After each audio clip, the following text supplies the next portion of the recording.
It was a week and a half ago that the Ukrainian President Volodymyr Zelenskyy and the US President Donald Trump were locked in a fiery verbal brawl in the Oval Office, arguing about the war with Russia, which has now run for 3 years. And that's why these talks come at an incredibly important moment, not just because of that anniversary, but because of the relationship between Kyiv and Washington, D.C. In the days after their feud, President Zelenskyy labelled the meeting as regrettable, and the US government decided it would start to halt military aid and cooperation to Ukrainian forces.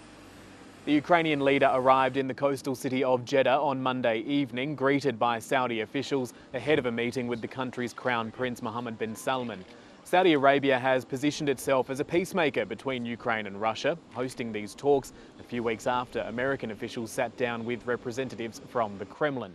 President Zelenskyy is not expected to stay in Saudi Arabia for the broader peace talks starting on Tuesday local time, leaving it to senior members of his administration to sit down with US officials, including the Secretary of State Marco Rubio, who jetted in a few hours after the Ukrainian leader. We have to understand the Ukrainian position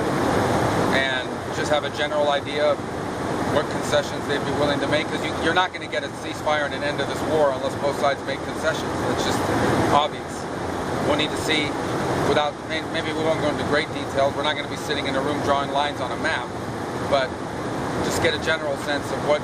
concessions are in the realm of the possible for them and what they would need in return, and then find out what the Russian position is in that regard, and that'll give us a pretty good assessment of how far apart we truly are. Ahead of the talks, a senior White House official has struck an optimistic tone about the meeting. The White House's Middle East envoy Steve Witkoff, who is going to be travelling to Saudi Arabia before moving onwards to Qatar for the talks on the future of the Gaza war, has told Fox News that there's an expectation significant progress will be made in Saudi Arabia. He's also sought to clarify the extent that the United States has withdrawn military support and cooperation for Ukrainian forces, saying that when it comes to intelligence, anything that was necessary for the defence of Ukraine did indeed continue to flow through to Kyiv. Of course, any peace deal here has to involve Russia coming to the table, and the Kremlin spokesman has said it's up to Ukraine to show its desire for peace. That's despite Russia starting this war back in February 2022 and continuing to hold large swathes of Ukrainian territory.